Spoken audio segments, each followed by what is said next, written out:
There's this clown, Jimmy Kimmel. You guys all know this Jimmy Kimmel guy.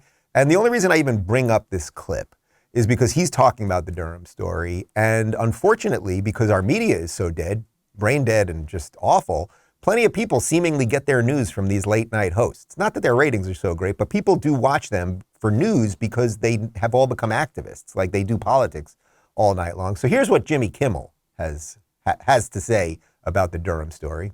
Meanwhile, Trump's terrible kids are making the rounds, desperately trying to protect the golden goose. Last night, Eric took time out of his busy schedule to promote this made-up Hillary Clinton spying case they're now pumping into the Fox News viewers' soft oatmeal-like brains.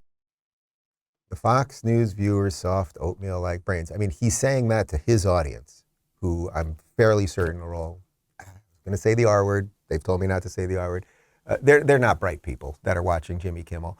Jimmy Kimmel is also a big blackface enthusiast. There's Jimmy Kimmel in blackface. There he is, pretending he's Karl Malone. Yeah, and he talks in third person and makes fun of the way that Karl Malone talks. And it's not just Jimmy Kimmel in blackface. There's his ex-girlfriend. There's Sarah Silverman in blackface. That's weird, being a blackface guy and dating a blackface girl and, you know, mocking other people for having soft oatmeal-like brains. You obvious racist person. You must be by your own rules.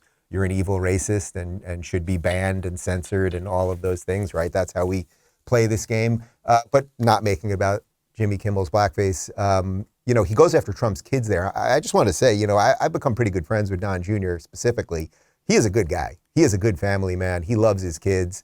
He is a decent guy fighting for what he believes in. I just have no doubt that he's a better person than Jimmy Kimmel. I just have no doubt. Like, it's not even close. I know Eric a tiny bit. I met Ivanka once. Like, they are basically good people. Okay, I can't sit here and tell you I know every little thing about them, but just the way he dismisses them. You know, it's funny, like, they're not crack addicts. Joe Biden has a crack addict son. If you want to talk about presidents and former presidents and their children, I don't necessarily blame Joe Biden for his crack addict son, but, you know, we're not allowed to talk about that, right? Like, when that story was breaking during the election, that's when New York Post got banned from Twitter, and if you posted the story anywhere, you were going to get banned from Facebook and everywhere else. So I don't like Jimmy Kimmel very much. Not a good guy. Not a fan of the Jimmy Kimmel